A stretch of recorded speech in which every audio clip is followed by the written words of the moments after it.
Los libros son los amigos más silenciosos y constantes, los consejeros más accesibles y sabios, y los maestros más pacientes. Charles William Eliot, escritor y educador. Bueno, bienvenidos a nuestro ya tercer capítulo en nuestro podcast El Librero. Este es un proyecto que tiene toda la intención y todo el objetivo de animar a la lectura, de crear cultura lectora, y en esta oportunidad del día de hoy estamos aquí para hablar de literatura y educación. Son dos conceptos totalmente simbióticos, me atrevo a decir una vez más, porque no tenemos el uno sin el otro. Y son totalmente necesarios el uno con el otro. Así que estamos nuevamente, una vez más, con José Alejandro Quisbert de la página Castalia Literatia. ¿Cómo estás, José? ¿Cómo estás, Lisette? Un placer estar aquí una vez más y listo para hablar sobre educación y literatura. Muy bien, bienvenido una vez más. Y también le vamos a dar la bienvenida a la profesora Nora Ramos. Ella es educadora y actualmente también está a cargo en la dirección de un establecimiento educativo. ¿Cómo está, profesora Nora? Buenas tardes. Buenas tardes, Lisette. Estoy muy bien. Muy bien, bienvenida también para ella. Bueno, vamos a empezar de lleno, vamos a entrar. El día de hoy tenemos unos puntos bien interesantes, que lo que estamos buscando el día de hoy es poder conocer qué posibilidades hay dentro de la escuela tradicional. Estamos hablando de la educación formal, primaria, secundaria.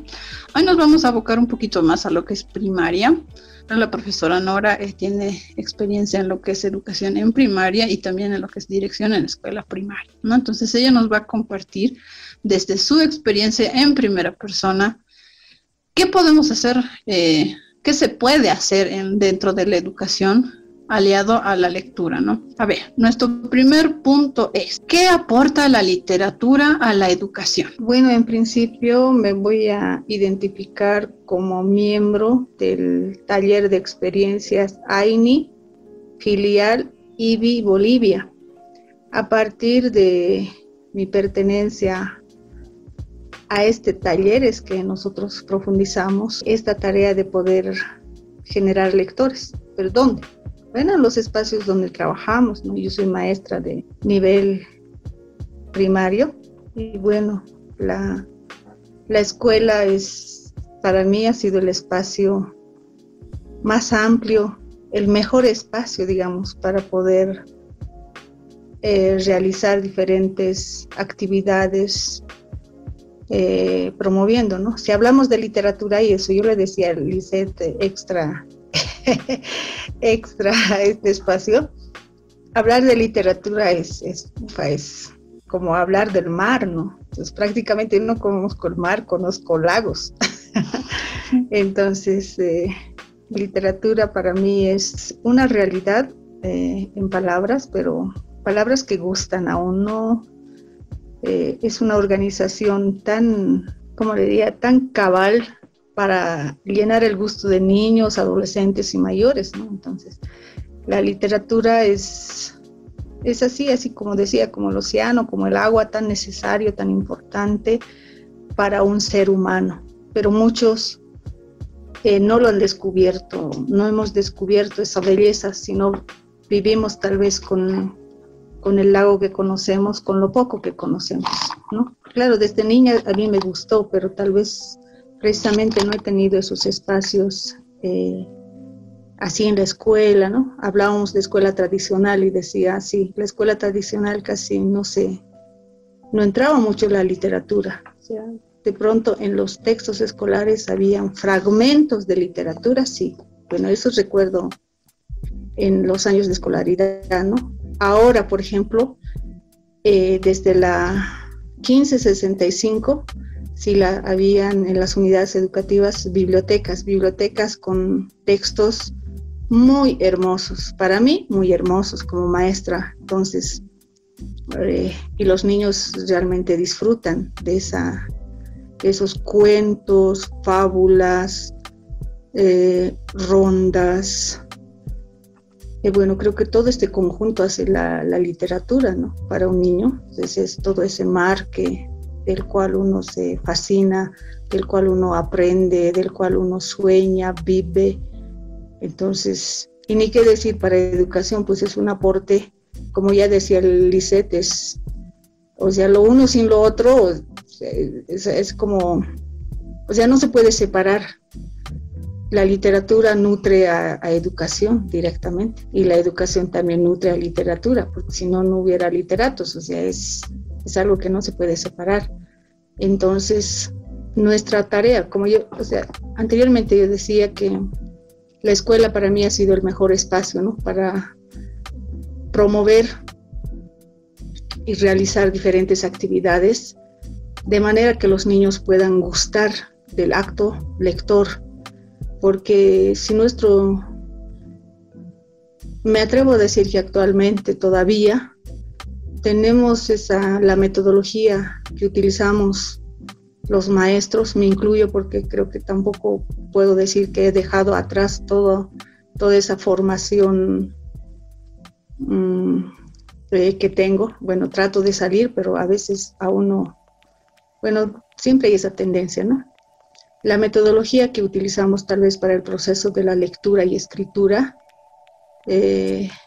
no precisamente es para que el niño guste de la literatura, del acto de leer, más pareciera que fuera un hecho netamente académico, un castigo, una tarea, un deber, ¿no? Todos lo ven así. Entonces, el niño aprende a leer y a escribir con mucho esfuerzo, porque también en los hogares no hay esa estimulación desde sus primeros años, y menos desde el vientre. Teóricamente sabemos que desde el vientre se tiene que hacer ese trabajo, pero como le digo, socialmente o culturalmente no tenemos esa forma de acercar al libro a nuestros niños. Entonces directamente llega el libro o la literatura o el leer con la escuela, y llega de manera muy dura a veces. Entonces el niño no le gusta pues leer así, y si no le gusta leer, o sea, difícilmente se va a acercar a los libros. Entonces, viendo estas realidades que nosotros con este equipo del que decía, con este taller, nosotros o sea, promovemos todavía esas actividades, de manera que el niño pueda acercarse a la literatura de manera libre, de manera que le pueda gustar, o sea, por solaz, por goce espiritual, porque en realidad eso es el acto de leer, ¿no? Tengo que disfrutar, tengo que divertirme, tengo que expandir mi imaginación, tengo que vivir otras realidades sin moverme. Tengo que llenar ese mi espíritu. No solamente se lee o se agarra el texto para un examen, ¿no? Entonces, más que todo, hemos supeditado, digamos, el acto lector a una formación académica. Bueno, eso es lo que sucede, ¿no? Pero en la escuela, haciendo diferentes actividades, y como decía, como soy parte del taller, o sea, la organización matriz está en Cochabamba, con la coordinadora es Gaby Vallejo. Entonces ella siempre nos comparte nuevas estrategias, hacemos intercambios, y bueno, con este afán también hemos querido que otros colegas entiendan la importancia de acercar a los niños y a las niñas en su más tierna infancia con la literatura, ¿no? Entonces, actualmente sí, también hay, La Hoguera tiene su plan lector, la Academia de Literatura también había presentado su plan lector, pero creo que no ha sido recibido por el ministerio, y hay así tareas unilaterales también, ¿no? Pero aquellos que estamos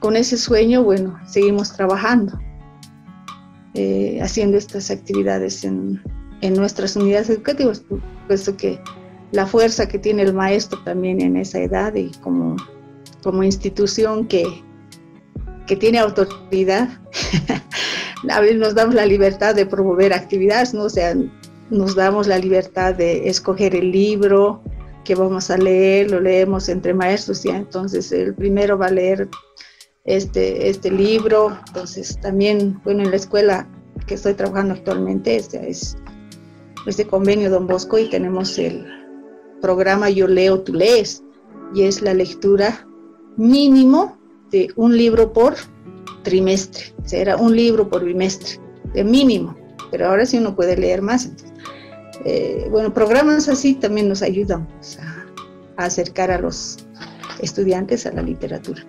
Bueno, ha sido una respuesta súper nutrida, nos ha dejado pensando en varias cosas, ¿no? Esta idea primaria, ¿no? De que hay una conjunción de cosas. Entonces, es como decir, ¿no? ¿Qué aporta la música, ¿no? ¿Qué aporta el arte, ¿no? Entonces es bastante amplio, ¿no? Es que condensar realmente es un poquito complicado, pero ahí está. Entonces, ya hemos empezado hablando nos estamos adelantando en varias cosas, que está bueno porque ya las estamos denotando, ¿no? Esto de los planes lectores, que es algo bien interesante, ¿no? Que algunas editoriales las tienen, pero ahí también hay controversia. Por ejemplo, yo he visto que La Hoguera tiene su plan lector, Santillana tiene su plan lector, ¿no? Que me imagino que los criterios con los que se han formado son los criterios del editorial, ¿no? Pero sería muy interesante hacer un plan lector de literatura nacional, enfocada, ¿no? Para los diferentes niveles, ¿no? Y de eso ya vamos a estar hablando en un ratito, ¿no? Bueno, no sé si te gustaría agregar algo, José. Sí, claro, Lisette. Yo noto lo mismo que la directora, un énfasis, digamos, en lo académico al momento de enseñar la lectura. Pero diría que hay 3 al menos acercamientos que se les da a la lectura y 3 funciones principales que se tiene de la literatura sobre la educación, ¿no? La primera es, como ya decíamos, la de la información. Es un intercambio de información, digamos, de un medio escrito que se convierte en conocimiento para los niños, que ayuda a su formación de vocabulario, entrena el cerebro, podríamos decirlo, los ayuda a agudizar la concentración, a mejorar la empatía. Así que podríamos decir que es un acercamiento de formación que tiene que ver con formar al niño, es decir, de enseñarle y de que absorba todo el conocimiento posible. Como si eso tiene que ver más con el segundo acercamiento, que para mí es incluso más rico que el primero, que sería para mí la imaginación. Y ya lo mencionaba también la directora, que es vivir otras vidas sin dejar la nuestra, es decir, ir a lugares que nunca hemos visitado. Es más que un escapismo, una nueva forma de imaginación en la que ellos se enriquecen por todo esto que leen. Es decir, en especial cuando se trata de los niños, la fantasía nunca se acaba, nunca se agota, el enriquecimiento que pueden absorber de los libros y de la literatura. Y un tercer acercamiento para mí sería, incluso para los adultos, no solo para los niños, de la literatura en la vida de alguien, es la reflexión, que es algo que corresponde a poder reflexionar sobre una idea, concentrarse, pensar, detenerse un momento a pensar, ya que esta literatura crea un horizonte casi inagotable de ideas que no necesariamente son dogmáticas, es decir, no se sobreponen una a la otra, sino que conviven, y esa reflexión es rica no solo para los niños, sino para las personas, y es parte del hábito de la lectura, y es un hábito que, si es bien nutrido, puede durar toda la vida. Y si uno lo empieza a pensar de otra forma, por ejemplo, bueno, yo me preparé en psicología, y cuando tú mencionas estos 3 puntos, no puedo evitar pensar en procesos psicológicos superiores. El primer ejercicio de la imaginación es el hacer el como sí, ¿no? Que es una habilidad que incluso hay test psicológicos que lo miden, ¿no? Porque uno dice el hacer como si. Se le pregunta a una persona, ¿no? Si usted no fuera una persona, ¿qué sería, no? Y hay personas que pueden decir, no, me gustaría ser un elefante, no sé, me gustaría ser un perro, o me gustaría ser una paloma. Y este ejercicio de ser algo más que no eres, denota mucho de las capacidades psicológicas que uno tiene, por ejemplo, ¿no? Y este tercero de la reflexión que tú mencionas, habla mucho de la capacidad que son procesos cognitivos del pensamiento crítico, ¿no? Que uno lo piensa así en literatura, pero forma parte de procesos psicológicos que tú usas para todo, o sea, desde habilidades matemáticas, desde, no sé, criterio personal, bueno, es bastante amplio, ¿no? Entonces, puede llegar a influir de formas que uno ni siquiera se da cuenta. Entonces, es algo bastante interesante. El aporte de la literatura a la educación, estoy de acuerdo con tus 3 puntos totalmente. Además de que yo siempre voy a volver con esto, yo creo que el aporte siempre de la literatura a cualquier edad, y más en la etapa de la educación primaria, es poderles dar la habilidad a los niños de interpretar, ¿no? Porque leer significa interpretar, decodificar, ¿no? Entonces, cuando los niños entran en ese mundo de las letras, empiezan a interpretar no solo las palabras, ¿no? Sino de que empiezan a aplicar en la escuela para interpretar los sonidos, la huella gráfica que tiene sonidos, pero también la empiezan a usar para interpretar otras cosas que ven, ¿no? Porque se empiezan a usar ese proceso, ¿no? De que las imágenes dicen algo, significan algo, ¿no? Entonces que ahí empiezan un proceso diferente. Y ahí es cuando los niños se pueden dar cuenta de que el mundo se lee de muchas formas. Se lee en los libros, se lee en las personas, ¿no? Como muchas veces he dicho, ¿no? El lenguaje corporal, ¿no? Las expresiones faciales, incluso las reacciones de los animales domésticos, ¿no? El clima, las señales del tránsito, ¿no? Empiezan a darse cuenta de que hay muchas cosas que se ven y que se interpretan, ¿no? Y cuando ellos caen en esta cuestión, se pueden dar cuenta de que pueden interpretar lo que les rodea, también empiezan a ser más conscientes de sus pensamientos, ¿no? Cuando nosotros aprendemos a hablar, nuestros pensamientos aquí adentro, en nuestro foro interno, se interpretan con palabras, ¿no? Las ideas se interpretan con palabras. Y cuando los niños aprenden a leer, empiezan a escuchar sus pensamientos, es como si le hubieran subido el volumen, ¿no? Empiezan a escuchar sus propios pensamientos con más atención, si vale el término, ¿no? Entonces pueden empezar a interpretar incluso su yo, ¿no? A su misma persona. Y yo siempre he dicho que cuando los niños caen en cuenta de esta posibilidad de interpretar, es cuando ellos se pueden dar cuenta de que también para transformar hay que interpretar y comprender. Y entonces cuando ellos pueden interpretar y comprender lo que pasa interiormente en ellos, también pueden interpretar y comprender la realidad en la que ellos están inmersos, ¿no? Lo que pasa a su alrededor, ¿no? Empiezan a ser más conscientes de todo lo que sucede alrededor. Entonces ellos ahí pueden proponer ideas y cambios. Bien, se me ocurre, disculpa, creo que interrumpo, pero está bien. Sin embargo, la pregunta que me hacía no era la literatura, ¿no? De la literatura. Más bien, o sea, nosotros creo, ¿no? En este momento, haciendo un análisis así bien rapidito, en la escuela nosotros creo que al niño para que entre al mundo de la literatura, estamos empezando de piezas muy pequeñas, cuando debiera ser al revés, cuando el niño debiera desarrollar todas esas habilidades a través de la literatura, porque nosotros, y eso siempre nosotros manejamos, ¿no? ¿Para qué todos los años? Lenguaje, lenguaje, lenguaje, lenguaje, lenguaje. Precisamente es para que el niño conozca toda la riqueza del lenguaje, ¿no? O sea, palabras que le van a servir para comunicar sus pensamientos, sus sentimientos, o sea, directamente su mundo interno tiene que convertir en palabras para expresar y para poder participar. O sea, cuando digo participaría en su pequeño entorno, que es la familia, su grupo de amigos, su comunidad, es decir, su curso, ¿no? Entonces nosotros, o sea, tenemos que abrir este canal en los estudiantes, o sea, desarrollar estas habilidades, como decía, ¿no? O sea, desde la expresión con una palabra, o sea, utilizando los diferentes estilos de lenguaje, formas de lenguaje, porque finalmente el ser humano, como decía Silvia Álvarez en algún libro que leía, es como una caja de sorpresas. Esta cajita cerrada tiene que abrirse para el mundo, para el externo, y esa es nuestra principal tarea.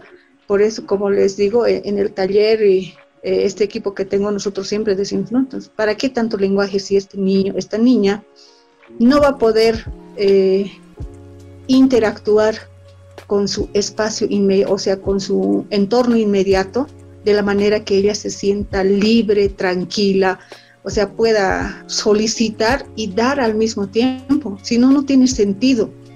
Leemos vacío, o sea, entra la gramática, sustantivos, que adjetivos, que adverbios, o sea, a veces, por eso decía, entra cada pieza tan suelta que no encaja. En cambio, si fuera a través de la literatura, viene por un conjunto, por un paquete completo, es decir, es como darle, digamos, voy a decir, digamos, algo completo. O sea, no, si le doy una arveja, digamos, de una comida, o sea, un día le doy arvejas, al día siguiente le doy las papitas, al otro día le doy la zanahorita, al otro día, o sea, no tiene sentido. Pero qué tal si ya una ensalada preparadita, bien preparadita le doy, lo disfruta, y el cerebro también lo disfruta de esa manera. Entonces, es eso, ¿no? O sea, en la escuela, la literatura, como que preparamos al niño para la literatura, para que después lea, para que después, y más que todo con carácter informativo.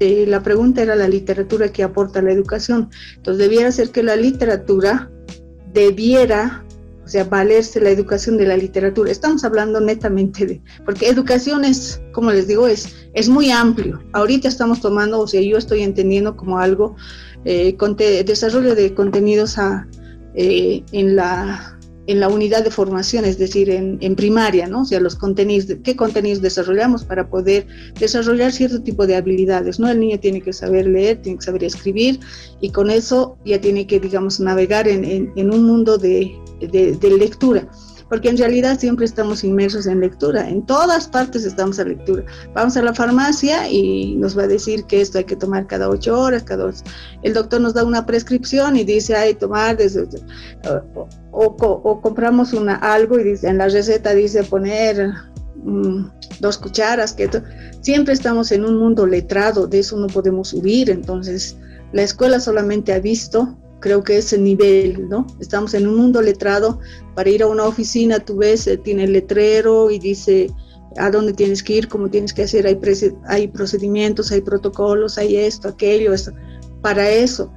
Pero para literatura, o sea, que como que no hemos mostrado todo lo que podría, toda la riqueza, todo lo que se pueda rescatar a través de la literatura para la formación integral de una persona. Es decir, este mundo tan mágico, tan maravilloso, que a una persona le permite realizarse como mejor ser humano, o sea, ¿no? Entonces, como que hay ese límite todavía en la escuela tradicional, y si se abre son pequeñas brechas. También se hablaba del plan lector. Este plan lector, sí pude revisar el de La Hoguera y me parece, bueno, lo que ayuda en realidad y lo valioso de esto es que hay pequeñas reseñas de los textos, de los libros, y más o menos tiene libros recomendados para niños de 4 o 5 años, libros recomendados para niños. De alguna manera, habiendo tanta variedad, de alguna manera los maestros nos ayuda también eso. Abocarnos solamente, digamos, a ese lote de libros, ¿no? Porque todo no se puede, es infinito, es así como el mar. Literatura hay libros, hay un sinfín de libros. Entonces, estamos nosotros buscando aquello que nos puede apoyar para la edad, así. A veces, ¿de qué manera siempre le ponemos ciertos límites? No, esto es para el adolescente, o sea, nos dan esas indicaciones y con esas indicaciones nosotros directamente nos dirigimos a ese lote de libros, ¿no? Y de escritores bolivianos, ni que se diga, tenemos muy variados escritores de literatura infantil, juvenil y para adultos, ¿no? Y ahora, ¿quién pone límite? No hay pues límite, pero más o menos es un tanteo para decir esto para niños, esto para adolescentes, o sea, pero en realidad nadie tampoco pone límite de decir esto, evidentemente esto, ¿ves? Por ejemplo, el libro de Mi planta de naranja lima, ese yo no lo hubiera recomendado, sino que yo ya me los encontré a los niños y ya habían estado leyendo con su maestro. Y yo dije, pues este libro no es precisamente para este nivel, digamos, ¿no? Pero sin embargo ya los niños habían realizado diferentes actividades con eso, o sea, leyendo el libro. Entonces a partir de ahí se instaura, ¿no? Y ahora es como que parte de nuestro plan de estudios, o sea, la lectura de este libro. Bueno, vamos a pasar a la siguiente cuestión, que es también una pregunta bastante abierta, pero vamos a encontrar el camino al responderla. Y la cuestión es, ¿hay una literatura correcta, entre comillas, en la educación primaria? Y voy a definir a qué me refiero con literatura correcta. Hay una literatura que sea adecuada para una edad, si hablamos de primaria, de 6 años a 12 aproximadamente.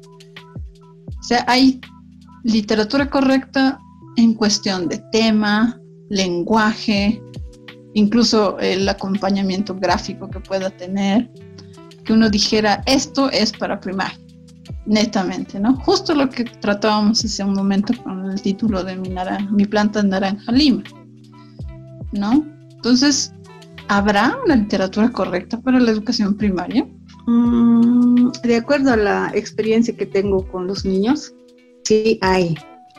Los niños escogen libros, los más pequeños, libros que tienen dibujos, letras grandes y que es bastante colorido. Por eso hace rato me enseñaba que hayan leído Planta en naranja lima, que tenemos aquí como patas. No tiene pues nada de gráficos, pero como no tenía gráfico, los niños de quinto, ellos hacían sus gráficos. Y bueno, que obviamente no para todos, pero sí, los niños tienen sus preferencias. Y los más pequeñitos siempre colorido, letra grande, y que sus dibujos sean muy sugestivos. Eso les atrae, les llama la atención. Ya cuando están en quinto, sexto, sí ya pueden escoger ya por el título, por el contenido e incluso por el volumen, por la cantidad de hojas, o sea, tienen sus indicadores. Bueno, eso es lo que he visto, porque como yo decía, tengo la caja de libros, entonces ellos se escogen de manera libre lo que desean. Claro, ¿no?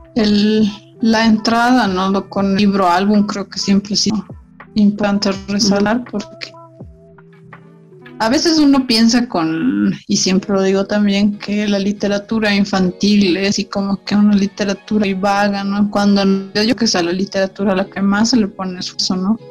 Porque estás buscando construir una narrativa que sea bien accesible, ¿no? Y volverlo algo accesible es difícil. Bueno, pienso yo, ¿no? Mi opinión personal. Y que de ahí también tenga el agregado artístico de una buena imagen, que no solo sea, que sea primero atractiva para el niño, ¿no? Para el niño o la niña, y que sea complementario al texto, que tiene que ser breve, ¿no? Es un texto breve acompañado de toda la hoja, está con una imagen.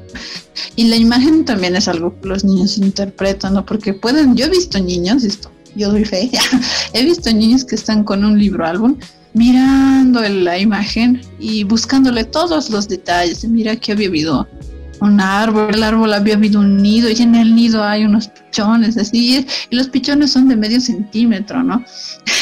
Pero alguna relación con el relato tienen, ¿no? Y entonces están descifrando, y es un muy buen recurso ese, ¿no? ¿Qué te gustaría agregar, José? Sí, muy bien. Bueno, pues sobre esto de que ¿cuál sería una literatura correcta? Bueno, depende de la edad, ¿no? Yo había leído por ahí que hasta los 2 años los niños captan todo lo que escuchan, por decir. Así que a mi bebé yo le leía lo más complicado que podía encontrar. Le leía, no sé, Góngora, César Vallejo, Borges, algo de mitología, porque pensé, no va a entender, pero aún así va a captar algo, es decir, va a escuchar las palabras y luego estas palabras van a resonar en su mente y va a ser útil en algún momento. Pero ya obviamente después ya en primaria los niños toman el control y ellos deciden qué es lo que se les va a leer, y ahí es cuando hay que llamar su atención, más que nada, me parece. Así que ahí entran, como decíamos, las imágenes, las ilustraciones, historias, digamos que se identifiquen con ellos, es decir, que incluso los niños buscan historias con protagonistas niños, por decirlo así, o con escenarios que ellos reconozcan, y al mismo tiempo, y esto es interesante y es un poco un truco, buscan historias interesantes, fantásticas, es decir, con elementos que tengan que ver, no sé, con magia, con otros planetas. Así que es como encontrar esos dos elementos y tal vez más que puedan llamar su atención, y especialmente este es el truco, que entren al mundo de la lectura a la edad más temprana posible. Yo creo que lo más importante es darles libertad. Es decir, la literatura correcta sería simplemente darles libertad. Es decir, por ejemplo, Jorge Luis Borges dice que el hecho más fundamental, capital en su vida fue el entrar a la biblioteca de su padre. Y él simplemente le dijo, ok, aquí está la biblioteca, toma lo que quieras y léelo. Y eso convirtió tal vez al el lector más prodigioso, al menos del siglo pasado, que fue un genio, que es Jorge Luis Borges, justamente por esa libertad que se le da a un niño de poder leer lo que a él le interesa. Me parece que esa es la auténtica literatura correcta. Exacto, ¿no? O sea, no porque sea niño le vamos a restringir, ¿no? Exacto. O sea, y eso, para incentivar la lectura desde una primera infancia, es fundamental dejar que lo manipule el libro, que lo vea, que vea gente leyendo, ¿no? El ejemplo es igual fundamental. Y en la escuela también darles esa libertad de que ellos sientan, ¿no? De que ellos han escogido, de que ellos que lo sientan como una experiencia más personal, ¿no? No tanto impuesta, ¿no? Entonces creo que ese es un ejercicio que hay que aplaudir y replicar y animar a replicar también, ¿no? De ampliar ese horizonte. Sí, acotando esto, una anécdota, ¿no? Un hecho real. Acá en casa tengo una biblioteca y bueno, pues un niño que cursa primer año de primaria. Entonces, bueno, una tarde leímos libros. Y bueno, yo le invité a que se lleve un libro a casa. Y él me ha pedido la historia de Bolivia. Pero papito, ¿quieres llevarte la historia de Bolivia? Sí, me dice. Me la puedes prestar, pero por muchos días, me dijo, porque tiene un bastante voluminoso. Pero yo jamás podía haber pensado, porque yo le dije, de aquí ninguno, me dijo, porque yo tengo una canastita, ¿no? Y no, ninguno de aquí, me dijo. Entonces yo le dije, escógete de acá. O sea, y bueno, él miraba los títulos y acomodaditos los libros, y se escogió esta historia de Bolivia. Y bueno, se ha llevado, pues por eso decíamos, lo adecuado sí existe, pero ante esa libertad de escoger, bueno, nadie le pone límites también, pues. Y quiso llevarse, y hasta aún estoy extrañada cuando me devuelva. Bueno, a ver, voy a preguntarle, no del contenido, sino de cuál ha sido su, o sea cómo lo ha leído, no sé, pues cómo será esa experiencia, ¿no? Pero eso es real. Por ejemplo, yo jamás hubiera imaginado que ese niño se hubiera llevado la historia de Bolivia estando en primer año de primaria, ¿no? Pero ahí está, eso es real. Claro, ahí está. Así sucede, ¿no? Pero es así, ¿no? Y eso cuando a mí algunos papás me preguntan, ¿no? ¿Cómo hago? Si yo les digo, pero así como van al parque a dar una vuelta, vayan por donde hay libros, ¿no? Por el Pasaje Núñez, o entrar a alguna librería, no siempre con la intención de ir y comprar, ¿no? Sino para ver qué hay, ¿no? Para que vean las tapas, así de a poco, y ya cuando uno ya tenga un presupuesto, ¿no? Va y dice, ya esto era lo que me había antojado, ¿no? Y es un buen ejercicio, ¿no? Porque uno así ya va escogiendo, ¿no? Y dejarles a los chicos que escojan. Es bueno. Bueno, muy bien. Vamos a avanzar. Y justamente hablando de esto, de la literatura infantil nacional boliviana, vamos a consultar. ¿sería posible construir un canon de literatura boliviana? Y un canon me refiero a un listado, ¿no? Que fuera indispensable de tocar en la etapa escolar, y de ser posible, ¿con qué criterios estaríamos haciendo esta selección? Bueno, en la experiencia que tengo, yo no sé si por esta pequeña biblioteca que tengo en el lugar donde yo trabajo, tengo libros de Liliana de la Quintana, Isabel Mesa, Verónica Linares, Mariana Ruiz, Gaby Vallejo, todos los libros de Gaby Vallejo. O bueno, en su mayoría son escritores nacionales. Y bueno, algunos de ellos, bueno, nos visitan en la escuela porque leemos sus libros y ellos después hacen un conversatorio con los niños, ¿no? Entonces, se puede crear, y como decía también Lisette, mucho depende de la persona que está promoviendo esta actividad, del maestro, de la maestra. Yo creo que todos los libros son muy buenos, son excelentes, pero mucho depende de cómo es él. Por ejemplo, nosotros en el taller de experiencias nunca decimos ¿qué has entendido?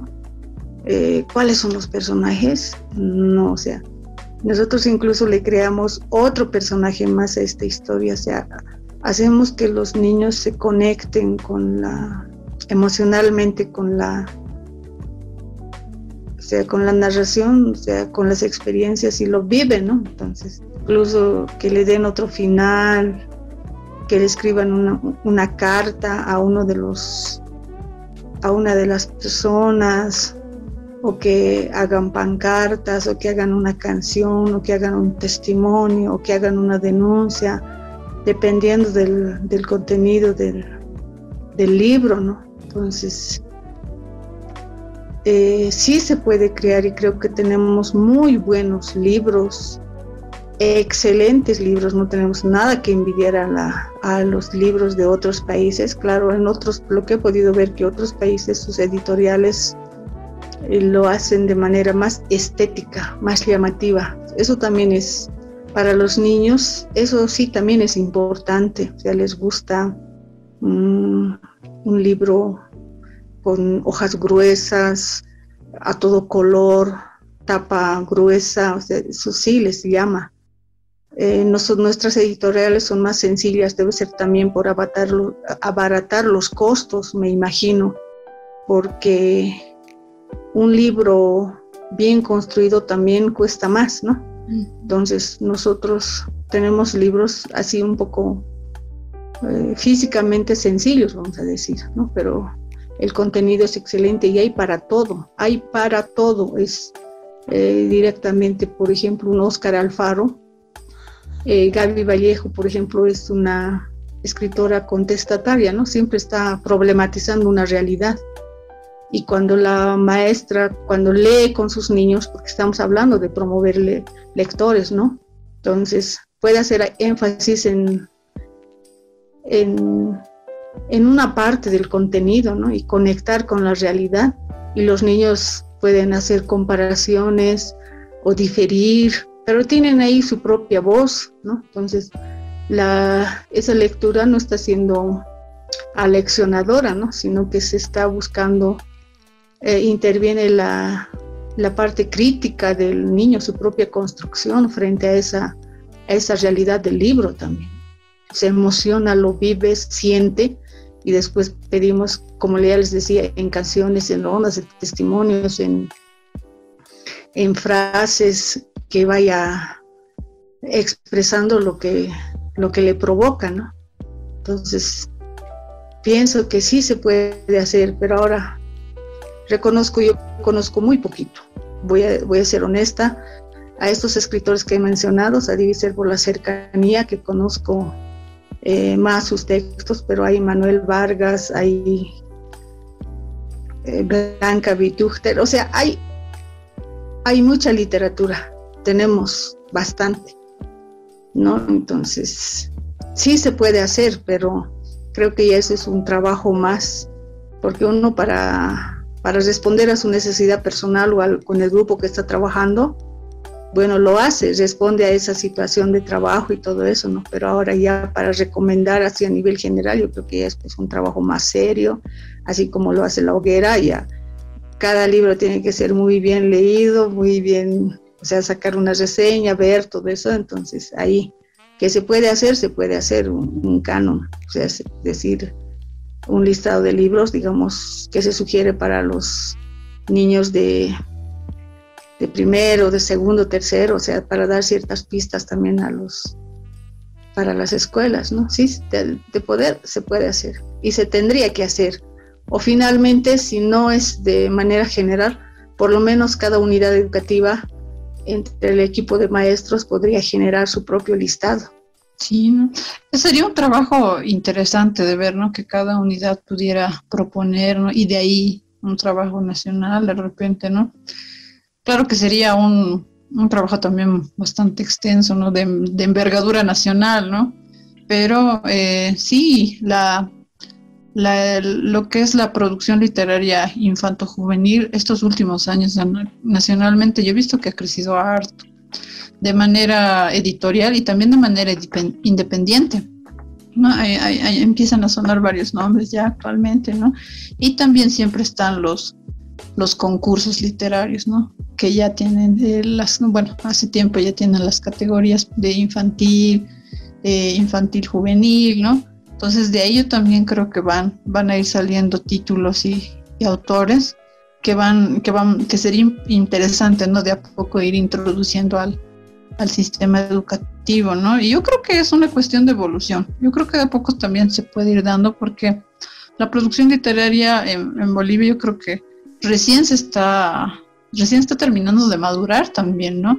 Yo creo que eso José lo sabe mejor, ya que él está inmerso en el mundo de la escritura, ¿no? Entonces él debe saber un poco más cómo funcionan, por ejemplo, estos concursos, cómo es que podrían, digamos, de repente sería una manera de buscar más conexiones, ¿no?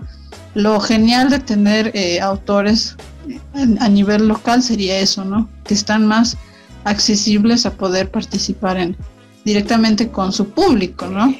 Porque uno dice, oh, qué bello, me gusta, no sé, Harry Potter, pero tus posibilidades de poder conocer al autor aquí en tu país son pocas, ¿no? Pero si dices, oh, me gustan los cuentos de Gaby Vallejos y te enteras de que va a estar en la feria de tu departamento, en la feria del libro de tu departamento, entonces ya es un plus y es ganancia, ¿no? Porque puedes ir, verlo y tener una experiencia que te va a ligar aún más, ¿no? A la literatura. Que eso también es toda la magia de las ferias del libro, ¿no? Por ejemplo. No sé si te gustaría agregar algo, José. Pues sí, mira, eso de conocer al lector o al autor, eso está genial. Es una de las grandes, digamos, virtudes de la Feria del Libro, grandes posibilidades que atrae, ¿no? Que no siempre es posible, aún con autores nacionales, pero siempre se busca y siempre es un plus. Ahora, esto sobre escribir para niños es difícil, súper difícil, es extrañamente difícil porque, bueno, yo he intentado alguna vez escribir algo para niños y es difícil porque primero quieres que sea algo llamativo, algo interesante. Después hay ciertos temas, no diría que no puedes tocarlos, pero diría que tienes que tocarlos de otra forma. Es decir, ¿cómo vas a hablar sobre la muerte a un niño? Podrías usar, no sé, algún otro acercamiento, no sé, algún animal, alguna mascota que fallece o algún escenario fantástico en el cual, no sé, un ser deja de existir. Es muy complicado, es decir, usar temas, digamos, de forma implícita, que también tiene que ver con gran literatura, así que la escritura para libros de niños no es ningún juego, es algo bien complicado, pero que es muy disfrutable. Ahora, sobre lo que hablábamos, que es si se puede crear el canon de la literatura infantil, digamos, parece algo contradictorio. Y es decir, estábamos hablando sobre la libertad que se les debe dar a los niños y ahora estamos hablando sobre darles una lista de lecturas obligatorias, digamos, lecturas que sí o sí se tienen que leer. Y todo esto tiene que ver con la formación, diría. La educación, nos guste o no, al final es un proceso de formación. Sí, que no está libre de ideologías. Es decir, quien inculca la educación al final tiene su propia ideología y la pregunta en realidad es ¿qué tipo de hombre o de persona queremos formar? Es decir, ¿queremos formar a alguien, no sé, que siga la doctrina, los dogmas, o queremos formar a alguien que tenga criterio propio, que tenga, que reflexione por su propia cuenta? Es decir, es base en eso, pero aún así podemos caer en nuestros propios prejuicios, en nuestros propios dogmas al escoger obras. Y a lo que creo que nos tenemos que limitar es tal vez a recomendarlas. Por ejemplo, sí, por ejemplo, existe esta lista de las 15 novelas fundamentales de Bolivia, que es muy famosa. Las que, bueno, yo comparto que es muy correcta, digamos, en muchos aspectos. Está La Chascañahui, Juan de la Rosa, Felipe Delgado, Run Run de la Calavera, y un montón de obras que sí son fundamentales, digamos, no solo para cualquier niño, sino para cualquier lector boliviano o cualquiera que esté interesado en literatura boliviana. Son una gran recomendación. Pero aún así hay obras que están fuera, digamos, de esta lista y que tal vez deberían. Y hay otras obras que tal vez no, que no pertenecen, pero es decir, es difícil construir un canon, es difícil construir una lista de cualquier recomendación, refiriéndonos, digamos, a esta recomendación, digamos, saludable, que sería para los niños una lista. Está, por ejemplo, la antología de literatura infantil y juvenil de la Biblioteca del Bicentenario, que es un gran libro que hace una recopilación de grandes autores que de por sí hay nombres como, no sé, Óscar Alfaro, Isabel Mesa Gisbert, que son los autores de literatura infantil y juvenil. Y principalmente tal vez un criterio que deberíamos tomar en cuenta para una lista potencial sería una lectura o un relato que induzca a más lecturas. Es decir, un relato que haga a los niños desear leer más, ya sea sobre ese género, ya sea sobre algún personaje, ya sea sobre algún tema, sobre alguna forma, digamos, de trabajo del lenguaje que incite a los niños a querer leer más, porque ese al final es el objetivo de todo, en mi opinión. Si se hiciera un estudio sobre esto, y es muy, muy valorable lo que hace, por ejemplo, La Hoguera, es esta recomendación de títulos. Y si se hiciera un estudio tal vez a nivel nacional, tendrían que tomarse, como decían, muchas cosas en cuenta, pero yo creo que principalmente, y también tendría que tomarse en cuenta mucho la opinión de los chicos, ¿verdad? De los niños y de los jóvenes sobre esta lista. Es decir, ellos tal vez deberían decirnos cuáles son las lecturas fundamentales de un posible canon de la literatura infantil juvenil. Sí, sin duda, ¿no? Porque, claro, si es para ellos y queremos que ellos, si bien un canon sería un espectro que yo creo que sería más útil para optimizar el tiempo del educador, ¿no? Que sepa, ¿no? Que él en cierta etapa, cierta edad, cierto grado de educación tiene estas opciones y puede explorar esas opciones en vez de que tenga que volcarse a hacer una investigación más amplia, ¿no? Porque el trabajo de educador es exigente, ¿no? Como muchos trabajos. Entonces, sería interesante, ¿no? Que los niños hagan su aporte, pero ahí eso lo haría yo creo con fecha de caducidad, pues, ¿no? Porque las generaciones cambian, ¿no? Entonces, lo que ellos pudieran escoger este año, no sé, tendría una duración que los niños del 2030 ya tendrían otras opiniones, otras sugerencias, ¿no?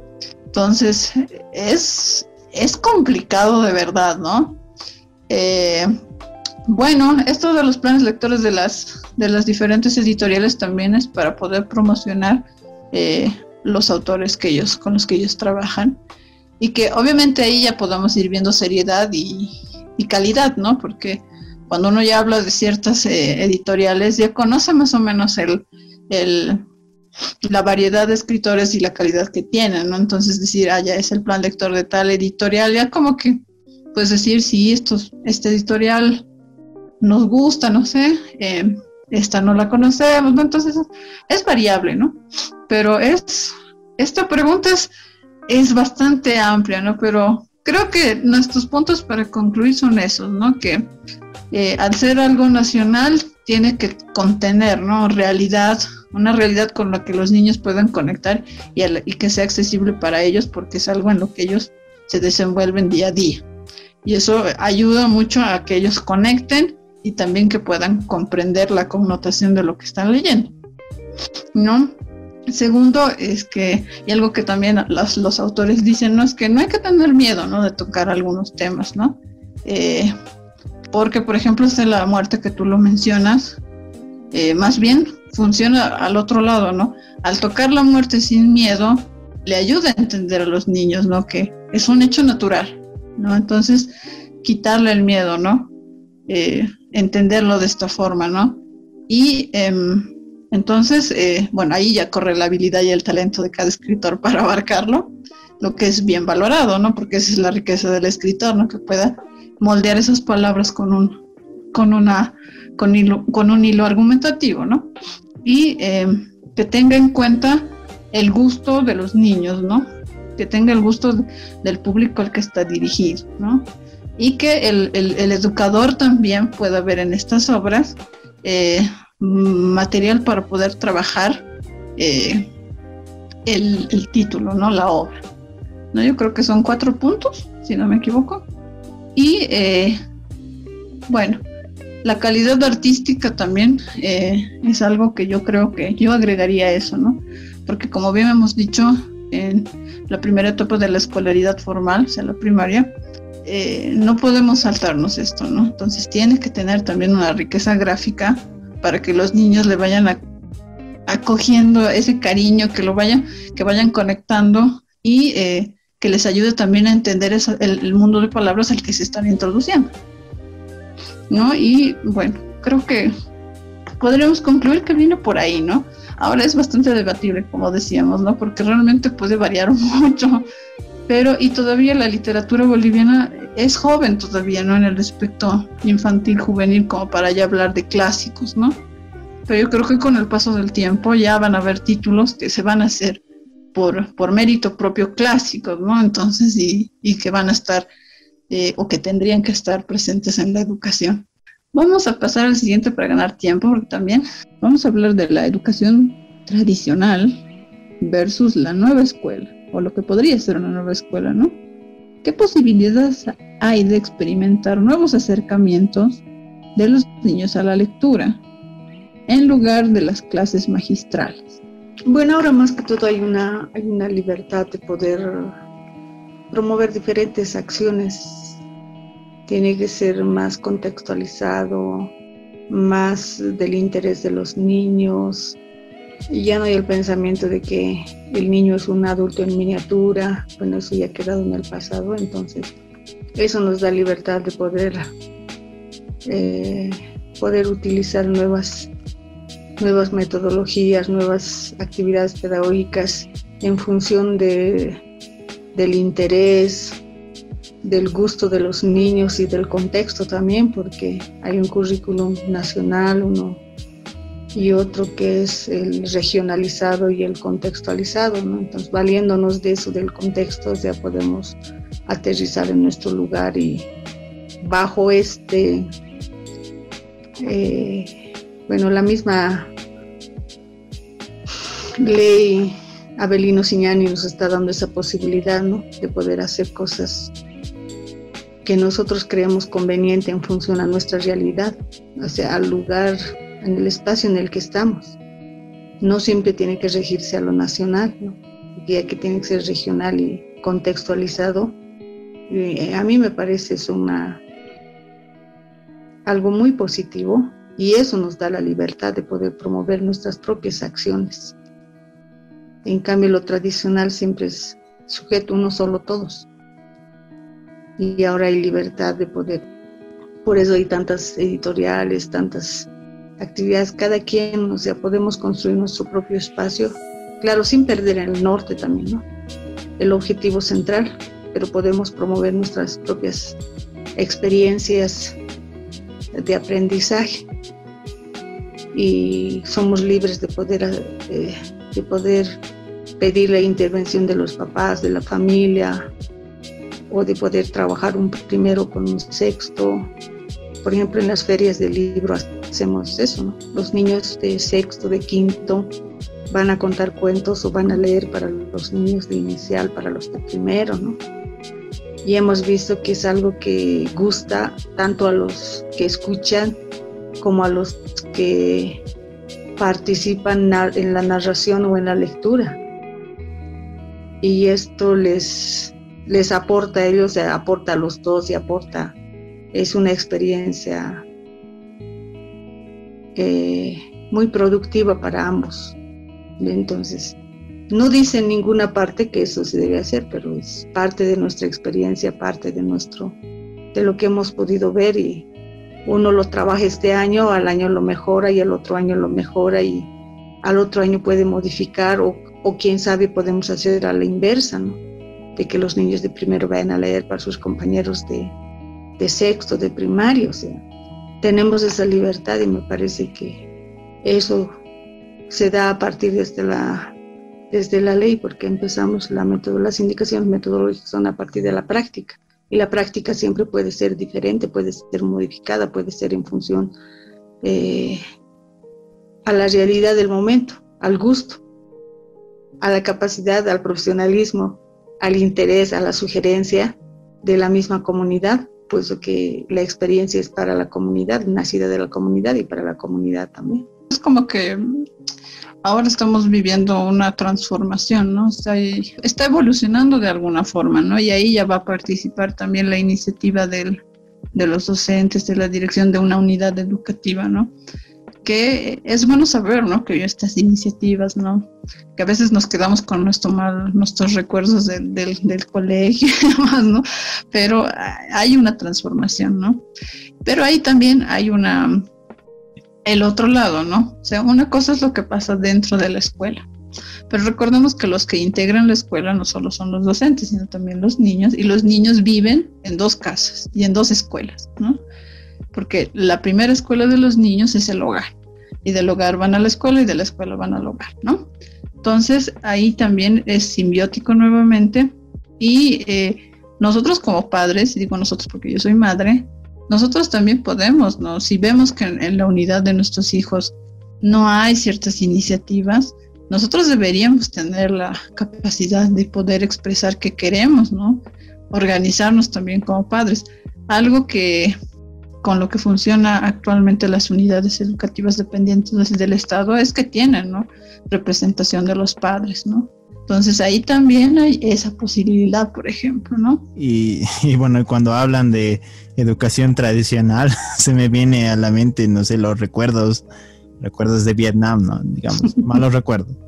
Recuerdos, digamos, de dictados, de todos sentados ahí en los pupitres, en fila, copiando lo que dice la pizarra o lo que dice el maestro, así sin ningún error, o memorizando, que es peor aún, memorizando, no sé, mensajes, moralejas, o sea, porque era tan mecánico que era un proceso que es justamente la educación tradicional, digamos, y es una de sus falencias que puede, no sé si puede servir para enseñar algunos conceptos, supongo que algunos conceptos científicos tal vez, pero en general no, y aún así para eso está, digamos, la nueva escuela, y justo la lectura, en especial la literatura, tiene que ver con la nueva escuela, y es casi como si encarnara todo lo que la nueva escuela representa, es decir, un alumno que adopta una posición activa, es decir, una educación que ya no tiene esta línea vertical, digamos, maestro arriba, alumno abajo,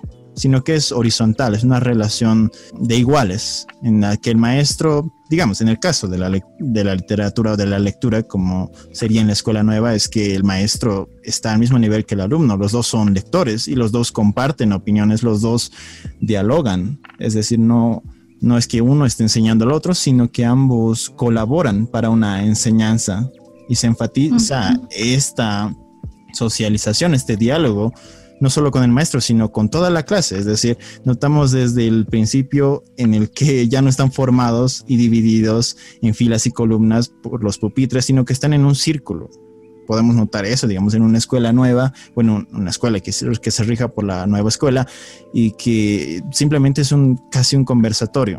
Y eso, al menos sí funciona para el intercambio de opiniones en lo que es literatura, en lo que es lectura. No es un club de libro ni nada parecido, sino que es un sistema que es flexible y que se basa en los intereses de los alumnos. Y para mí, ir al menos progresivamente a ese cambio, a ese tipo de escuela, tal vez que poco a poco experimente con, no sé, nuevos métodos. Entonces para mí ya es un acierto, es algo prometedor que una escuela esté abierta a todo este tipo de cambio, en el cual la literatura y la lectura principalmente es fundamental. Totalmente, ¿no? Y es la posibilidad de un crecimiento conjunto, ¿no? Cierto. Porque así como dices, ¿no? En una clase circular, ¿no? Donde tanto el estudiante, ya no diremos alumno, se está nutriendo de la experiencia lectora del docente, y el docente se pueda nutrir de la experiencia lectora del estudiante, y ya te da así ya marca como que hay un crecimiento, una evolución, una transformación, ¿no? Me pasa como a ti, ¿no? Yo veía eso, ¿no? Que te pedían tareas bien estandarizadas y demás, y yo ya he visto a mi hija, a mis sobrinos, que se buscaban libritos en la casa, ¿no? Para llevar para el momento de lectura. Y yo cuando yo me llevaba libros al colegio eran para leer en el recreo, digamos, cuando podía, ¿no? Pero ahora tienen un espacio dedicado a la lectura, que eso a mí me parece fenomenal, ¿no? Porque los niños se emocionan buscando algo para leer, incluso para presumir que van a ir a mostrar su librito a los otros niños, ¿no? Entonces sí. Eso ya es ganancia. Podemos decir con alegría que sí hay una transformación, ¿no? Entonces complementar por resolución del Ministerio de Educación. O sea, se está trabajando con los 10 minutos de lectura diaria. O sea, es un decir 10 minutos, ¿no? Puede ser 8 minutos, puede ser 15 minutos, puede ser media hora, puede ser 2 horas, como de acuerdo a la necesidad del grupo o del curso. Entonces, este espacio, por ejemplo, es un espacio de lectura libre. Bueno, en la unidad donde trabajo, ¿no? Los niños, así como decía Lisette, escogen el texto que tienen que leer.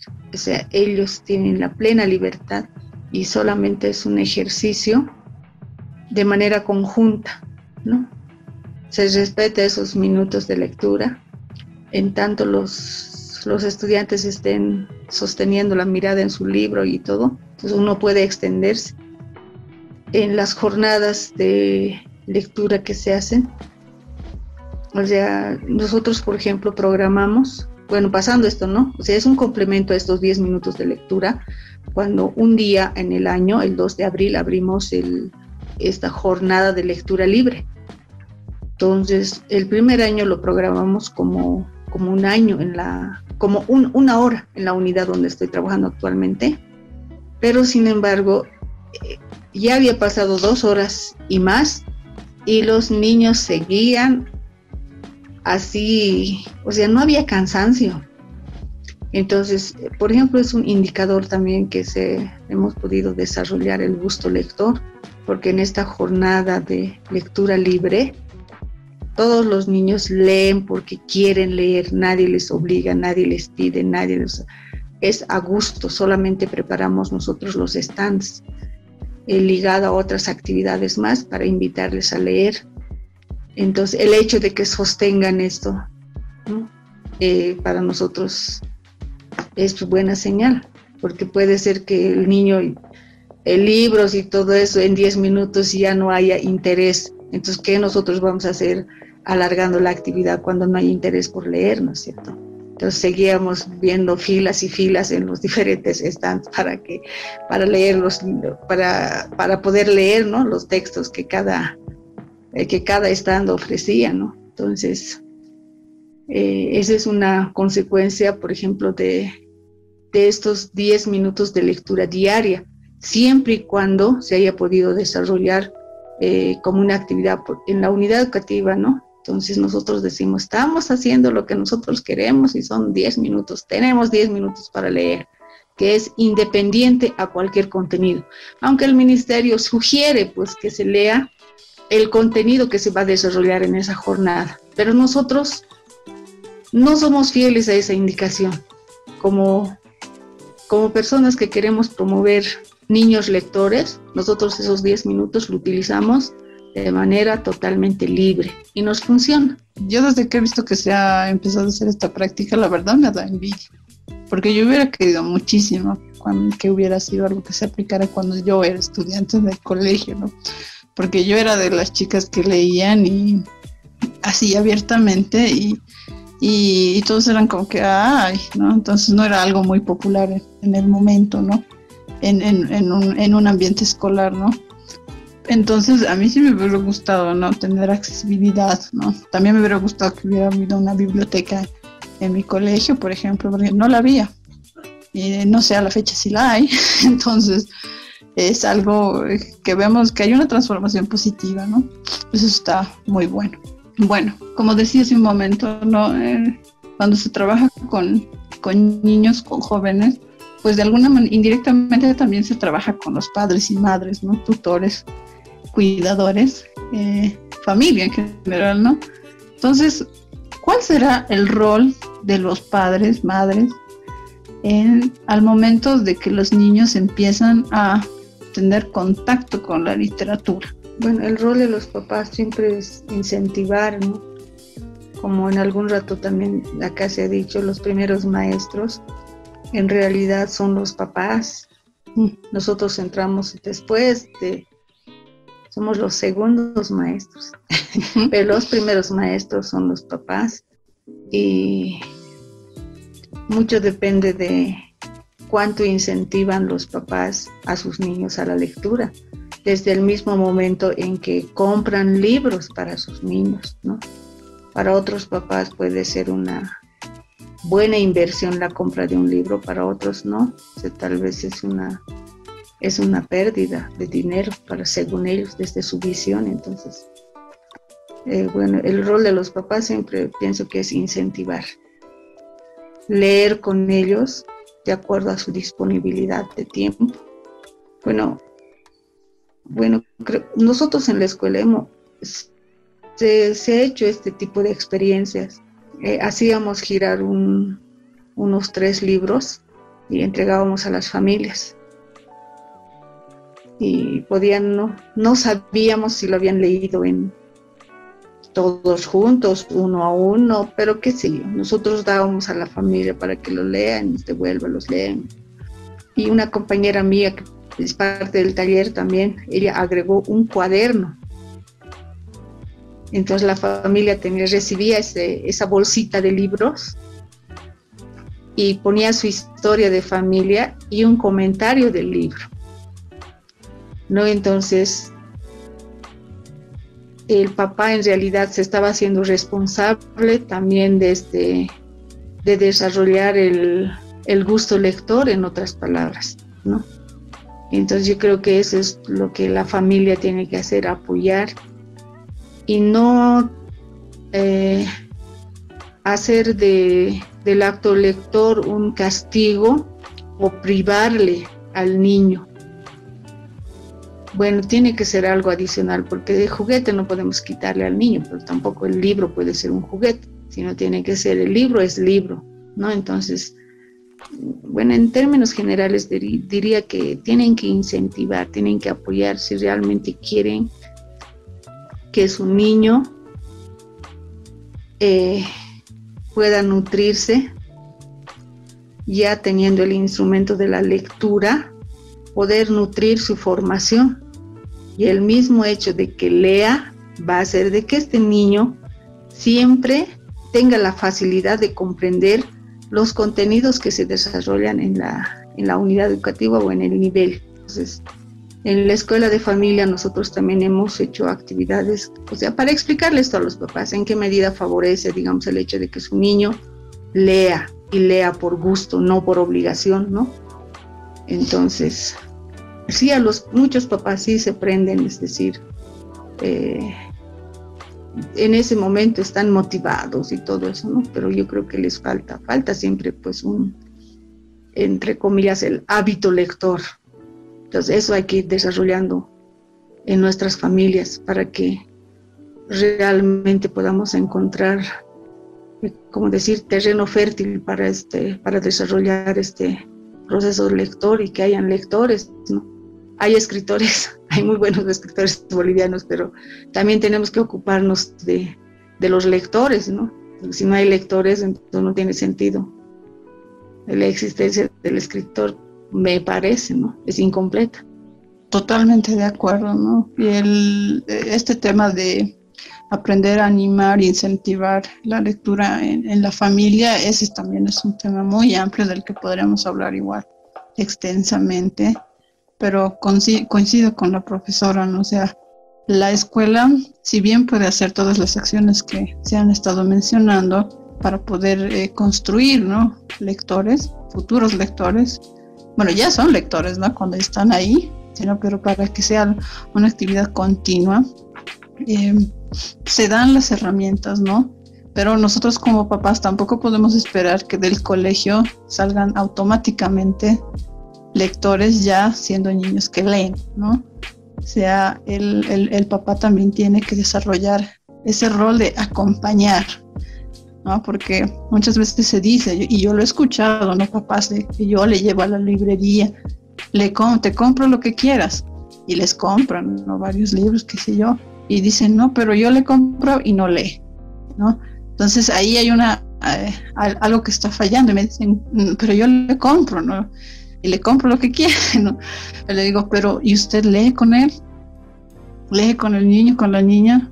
Así, ¿no? Entonces caen en cuenta de que es en el regazo de mamá y de papá donde tiene que empezar el gusto por la lectura, ¿no? Si bien la escuela nos va a dar las herramientas para poder leer, es en la casa en realidad donde tiene que nacer el amor a leer, el descubrir que leer es una actividad placentera, ¿no? Que es de gusto, ¿no?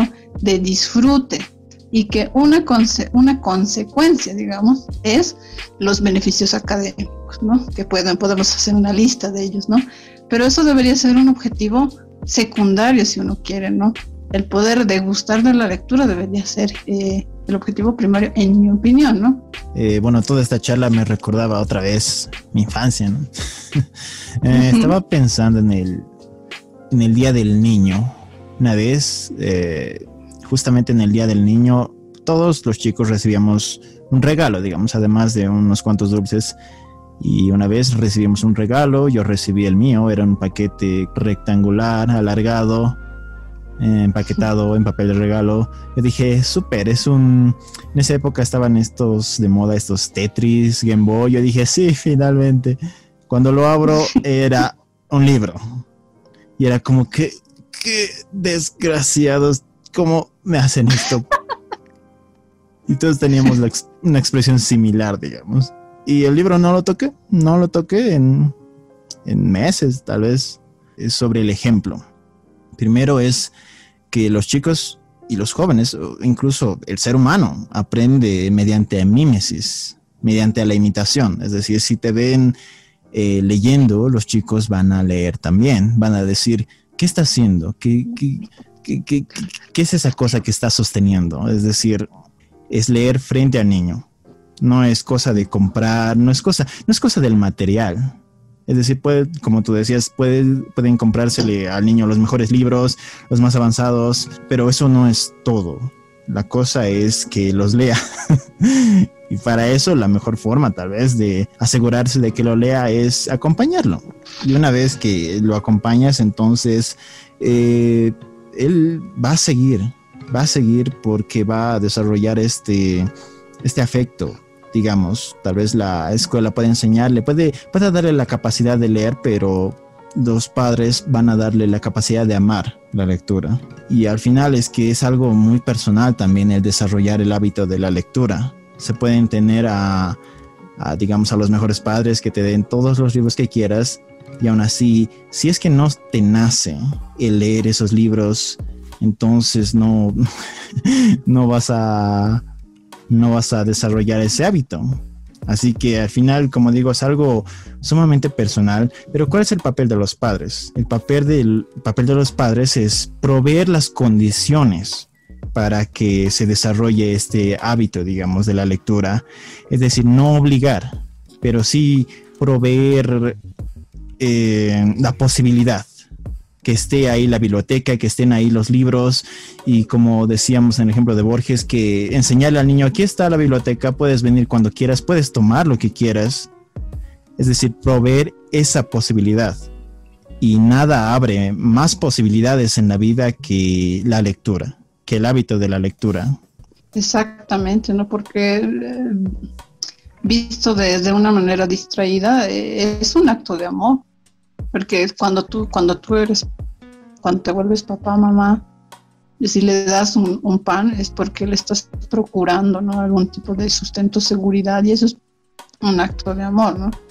En el ¿cómo se diría?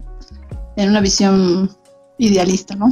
Y tú las cosas que sabes, ¿no?, que les van a producir algún bienestar a tus hijos, es un acto de amor, ¿no? Entonces, cuando yo hablo de esto con padres, les digo eso, ¿no? Es un espacio, ¿no? Ustedes les están dando amor a sus hijos cuando les procuran esta clase de cosas, ¿no? Como un libro, una canción, una galletita, o sea, desde lo más cotidiano, ¿no? Entonces, y también yo les digo a los papás, ¿no? No solo para que ustedes les den cosas a sus hijos, ¿no? Porque ustedes, cuando le están dando ese espacio, también están recibiendo algo. O sea, cuando tú te sientas a leer con tu guagua, es un momento invaluable para el niño y para el padre, ¿no? Y creo que estamos de acuerdo los tres en eso, ¿no? De que el ejemplo es uno de lo primero, ¿no? Fundamental. Luego el poder proveer, bueno, cuando ya lo estás llevando a la educación formal, ya le estás proveyendo, ¿no?, las herramientas para que se pueda transformar en un lector, ¿no? Y las condiciones en la casa, de eso también podríamos hablar mucho, porque hay formas y formas, ¿no?, de poder conectar los espacios para que los niños sean, porque no es igual una biblioteca, ¿no?, con estantes altos, ¿no?, donde el niño se tendrá que de repente trepar, a tener, ¿no?, libreritos bajitos, ¿no?, donde los niños siempre tengan al alcance de la mano, ¿no? Y no sillas y mesas de madera rígida, ¿no?, almohadoncitos o cosas así, ¿no? Entonces eso también juegan, son factores que influyen, ¿no?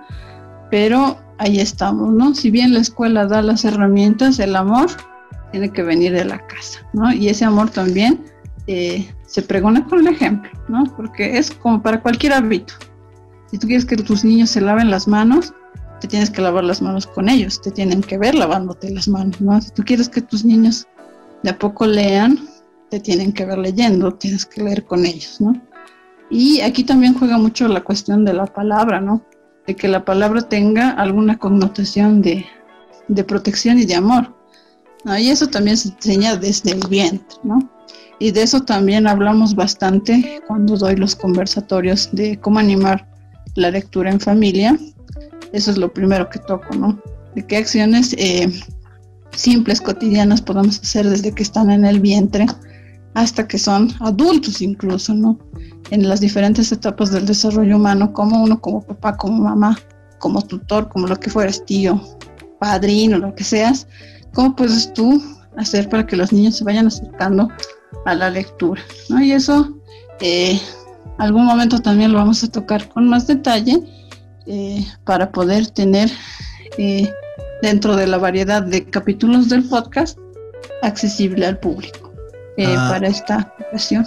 A ver, Lizeth, estoy revisando las preguntas y hay algunas sí que ya no nos va a dar tiempo, pero hay una última que sí quisiera revisar, que es claro, ¿cómo enseñar sobre la importancia de los libros cuando hay tantos estímulos audiovisuales de tan fácil acceso para los niños? Yo creo que en esta época todavía es súper importante. Creo que ese sí es el mayor desafío para el maestro en la escuela. Eso es cierto, uno tiene que competir con eso. Y bueno, es un problema real eso, por eso recién he escuchado en el de que la literatura está siendo, bajada a un espacio de dibujo animado. Lo he visto ahí como noticia y me parece que con eso vamos a ayudar mucho. Es cierto, pero el libro y la posibilidad de leer, por ejemplo, nosotros en los primeros años, cuando los niños todavía no han adquirido el proceso, se los leemos. Entonces el encanto de la voz, de la entonación, de la dramatización, de énfasis y de buscar asociar con objetos, o sea, leemos, por ejemplo, Amor de colibrí, entonces llevar, o sea, ahora hay tantos recursos ahí en tejiditos, incluso llevar y mostrarles, o sea, esa vivencia. Bueno, eso nomás pues nos hace competir con tanta imagen visual, o sea, nosotros también utilizar esos recursos. O sea, por ejemplo, estoy leyendo un texto, entonces ellos intervienen en el texto, ¿no? Las ovejas balaban, a ver ustedes todos, ¿cómo balaban? Y cada uno, o cuando estoy haciendo un cuento, ¿no? Cuando la tortuga se cae y bueno, su caparazón se hace trizas. Bueno, ahora recogemos las trizas, pásame tú, Juan, pásame tú, y todos hacen como que agarran el pedacito y te pasan y yo voy recogiendo, ¿no? Entonces, bueno, ese es nuestro recurso, pues con eso competimos. Por eso yo digo, cada maestro cuando ve la importancia, la necesidad, o sea, se ensueña con esto, entonces sabe buscar su propio recurso. Entonces, esa nomás sería la magia, porque también ese sería el aporte de la escuela, porque también tenemos un tiempo límite, pues no estamos todo el día con los niños y de toda la carga horaria que tenemos, o sea, en el área del lenguaje y los 10 minutos de lectura, en realidad son esos nuestros espacios para poder abarcar literatura, ¿no? Y fortalecer y desarrollar este proceso lector. Bueno, si hubiera tal vez más club, más espacios, tal vez podríamos.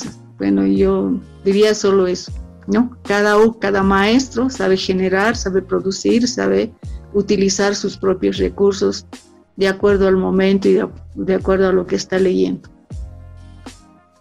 Hay que saberlos encantar con la palabra, ¿no?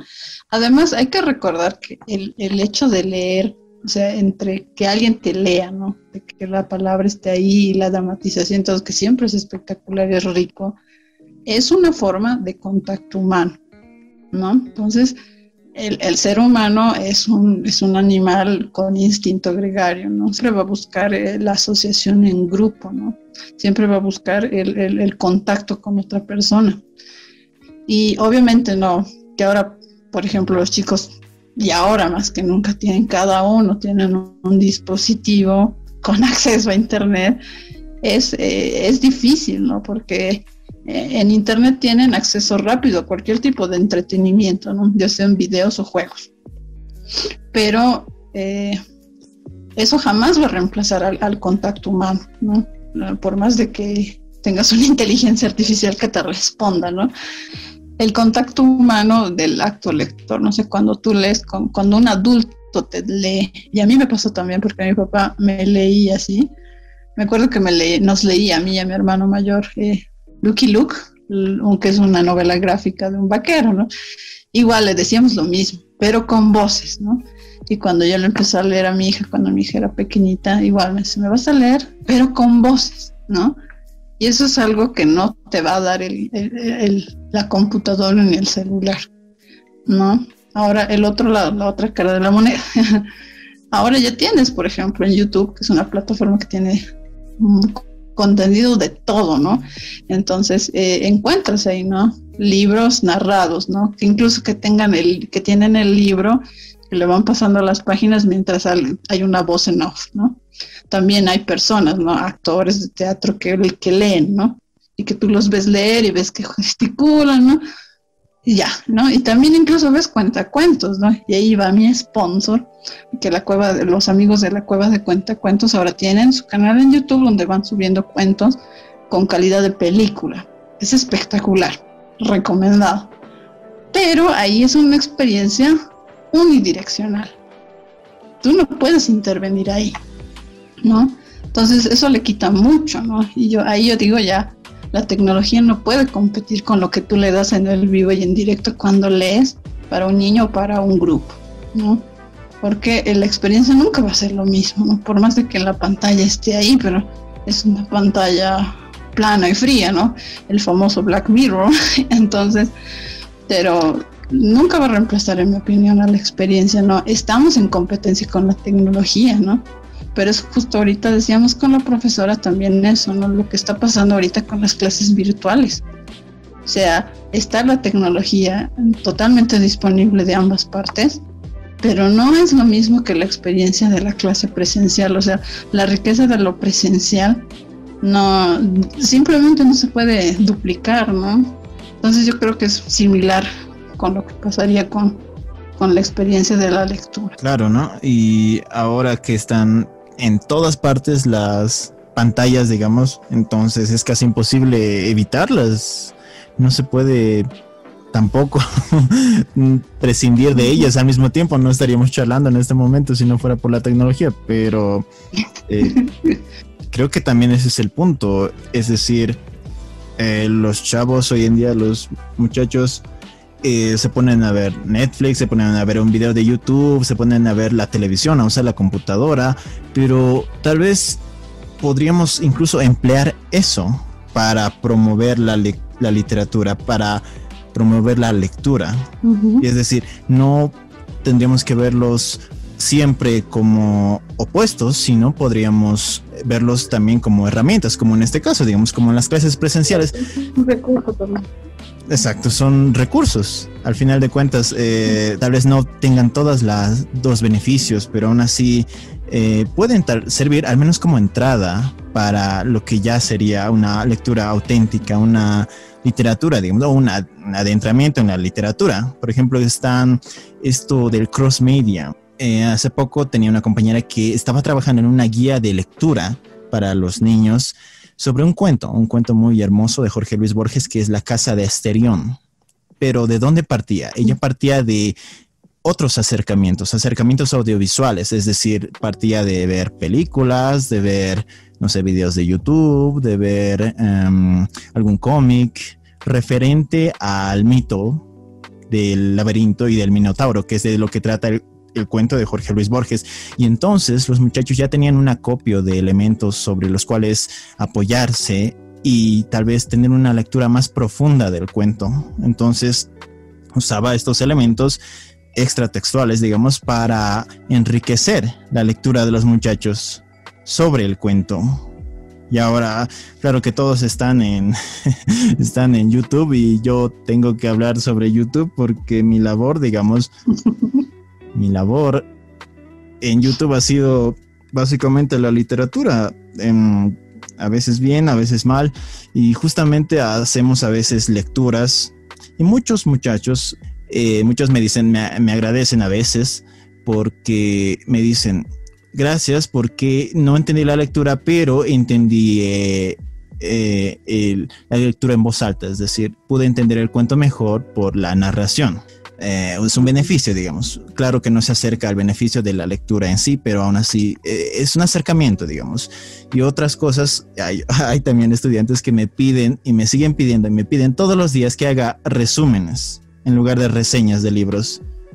Y yo no lo hago porque creo que al hacer una reseña de un libro se le da, digamos, una recomendación. Se les dice, este libro es muy bueno porque así, así, así, pero no se les spoilea, no se les da la trama. Y muchos a veces quieren el trabajo completo. Quieren un análisis del libro completo y para presentarlo como una tarea, digamos, y por eso no suelo hacerlo, no lo hago. Pero aún así, como acercamiento, me parece que es fundamental, porque muchos también me dicen, muchas gracias, ahora que he visto el video, me intereso por el libro. Así que es una entrada más, digamos, es un recurso más, es una herramienta más para enriquecer las lecturas de los muchachos. Pero aún así seguimos, digamos, a pesar de todo eso, seguimos compitiendo con los medios audiovisuales. Pero, ¿dónde creo que podemos ganarles? añadiendo, digamos, a lo que decían de esta lectura dramatizada, esta lectura enfatizada en la entonación, en la actuación, que es muy rica, hay algo que está muy relacionado a la lectura que no tiene ninguno de los medios audiovisuales. Esto que está tan relacionado con la lectura y es la escritura. Y es que para mí la lectura y la escritura están súper relacionados. Como estudiante de literatura, para mí los dos son uno. Y cualquier escritor es un lector. Exacto. Uh-huh. Cualquier escritor es un lector. Y también lo son los niños. Pienso que los niños tienen a veces las ideas más fantásticas, más increíbles, más divertidas de todas. Y hay iniciativas, por ejemplo, esta de Historias de Grandes Pequeños, que es una iniciativa del año 2008 o 2010 de algunas escuelas bolivianas que hacían escribir a sus estudiantes, a los niños, hacían que ellos escribieran las historias, y este tipo de interacción con la lectura y la escritura es algo que no tiene ningún otro medio y que va tan relacionado y es tan enriquecedor para los muchachos que es insuperable casi. Eso es más o menos lo que buscamos, que los muchachos se interesen tanto más allá de la escritura, tanto en la lectura, porque es algo que les va a servir para toda la vida. Absolutamente. No, exacto, ¿no? Estoy totalmente de acuerdo que aquí estamos sintiendo, porque es de esa forma, ¿no? Una vez más, ¿no? Es la experiencia de la lectura a través de medios audiovisuales, es, como digo, ¿no? Unidireccional, ¿no? Solo parte de la pantalla no te permite participar, pero puedes tú transformar esa experiencia cuando ya asumes el poder ser escritor, ¿no? Y eso se da automático. Cuando tú guías bien a los niños, cuando los motivas bien, se da automáticamente, ¿no? Porque aunque no lo escriban, van ellos imaginando historias relacionadas a los diferentes mundos que conocen a través de la literatura. Y eso yo lo he visto, ¿no? Porque hay niños que se enganchan con algún libro, con alguna historia, con alguna temática, y ellos empiezan a producir, ¿no? Porque ellos, no sé, ponte que un niño leyó algo de dinosaurios y luego dicen, podía haber sido así, ¿no? Como cuando les pedimos que ellos propongan finales diferentes, es cuando ya los ponemos en el lugar de autores, ¿no? Entonces, la experiencia es muchísimo más rica, ¿no? Y sí, ¿no? Cuando te vuelves lector, casi inevitablemente también te vuelves un escritor, ¿no? Y esto no significa que estés buscando el Nobel de literatura, ¿no? Sino que escribes para tu propio deleite, ¿no? Para tu crecimiento personal, ¿no? Por gusto. Entonces, y eso también es algo que busca la escuela, ¿no? Que a veces es interpretado muy académicamente, ¿no? Cuando te piden que produzcas algo, un resumen, por decir, estés virtiendo un poco de ti, ¿no? Pero a veces los chicos se limitan a ver que el resumen es la tarea, ¿no? Cuando en realidad ellos en el resumen podrían explotar mucho de lo que ellos han interpretado, ¿no? Porque no es lo que te dice el libro, ¿no? No es lo que dicen las palabras textuales, sino lo que tú interpretas, ¿no? Entonces se pierde de mucho ahí también, ¿no? Pero definitivamente ahora la tecnología tenemos que verla como eso, ¿no? Como un complemento realmente, ¿no? Y que puede ser muy útil, que puede ser para animar y promocionar sin duda, y para enganchar, ¿no? Y bueno, ahí estamos a la tarea también de producir herramientas a través de estos medios, ¿no? Porque ahora yo veo que muchos profesores se han animado a complementar su material pedagógico más allá de la clase virtual también en material en YouTube. Yo he visto que muchos profesores se han dado la tarea, así de, además de preparar sus clases para hacerlo virtual, de tener material complementario. Entonces ahora más bien ha ayudado a complementarles, ¿no? Hay docentes que se llevan la flor, como se dice, haciendo la tarea. Bueno. Sí, es verdad, corroboro lo que dice Lisette. Hay muchos recursos en YouTube y hay todo. Falta tiempo para poder navegar en todo, y hay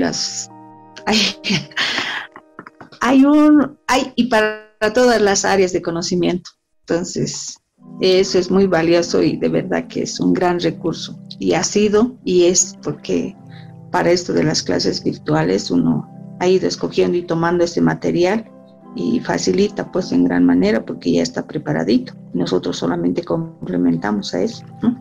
O sea, me refiero a todas las áreas de conocimiento. Bastante nutrido. Hemos hablado de todo un poco como siempre, con el hilo conductor de las cuestiones que teníamos, pero hemos ahondado bastante. Creo que el podcast está madurando de a poco, eso me alegra mucho y quiero agradecer nuevamente a las personas que nos han acompañado el día de hoy, a la profesora Nora Ramos, que es educadora de nivel inicial y también directora de unidad educativa, y nuevamente a José, con quien comparto muy alegremente este espacio. El José, estudiante de literatura, escritor, por supuesto, y también creador de contenido de YouTube, y mi persona, Lisa Ramos, del proyecto El Librero, Animación a la Lectura. Aprovecho también para invitarles, como siempre, a que pasen por la página que tiene el mismo nombre, página de Facebook, El Librero, Animación a la Lectura, donde a poco nos vamos compartiendo tanto este espacio como las diferentes actividades que ya vienen, ¿no? Ya muy pronto vamos a estar lanzando la fecha del tercer ciclo de los talleres de lectura de comprensión para niños, adolescentes y adultos, ya pronto, y posteriormente a los talleres vamos a tener siempre nuestro conversatorio para padres y también vamos a tener nuestra velada artística, ¿no? Ya pronto vamos a estar con esas noticias. Bueno, por esta oportunidad, palabras finales y de despedida les voy a pedir a mis acompañantes.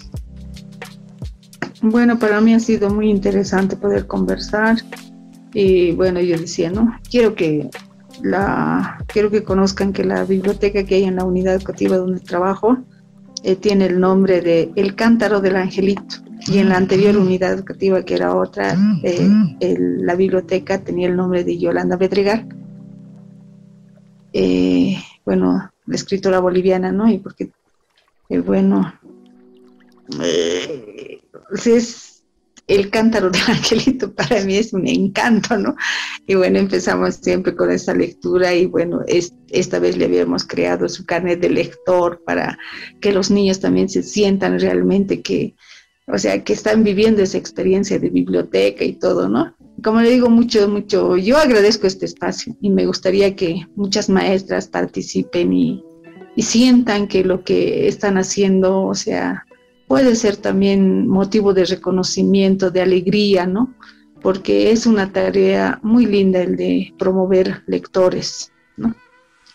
Y bueno, muchas gracias y bueno, sigan adelante. Son muy jóvenes y metidos en esta tarea, me parece fabuloso. Y bueno, el enfoque que le dan es muy profundo. Y yo les felicito y les agradezco, son un gran aporte para nuestra sociedad. Muchas gracias. Muy bien, por mi parte, un agradecimiento enorme a la directora que nos ha ayudado con todos sus aportes y su experiencia, ¿no? Y a ti también, Lisette, por invitarme una vez más. Siempre estoy cuando sea necesario, cuando tenga algo que aportar. Y un agradecimiento a todos los que nos escuchan por tomarse el tiempo para reflexionar, ¿no? Sobre estos temas tan importantes, sobre la educación y sobre la literatura. Finalmente, pienso que simplemente motivar a la lectura en los jóvenes, en los estudiantes, en los niños, con espacios como este, con espacios como los de la directora, es simplemente, y es tal vez la labor más importante que hay, y es construir un mejor futuro para todos. Y ya para decir adiós, los vamos a volver a invitar también a que pasen por YouTube y que busquen canal Castalia Literatia, que es el canal que José crea, donde van a encontrar lectura, van a encontrar referencias, reseñas, ¿no? Que es lo que él pone todo de literatura nacional. Entonces también a los educadores, sé que muchos usan los recursos que él tiene ahí, entonces vamos a invitar también a que puedan pasar por ahí. Bueno, esto ha sido literatura y educación en el Librero Podcast. difundiendo la cultura lectora. Gracias por acompañarnos y los esperamos en la próxima edición. El capítulo próximo que tenemos es para hablar de literatura y psicología. Hasta pronto.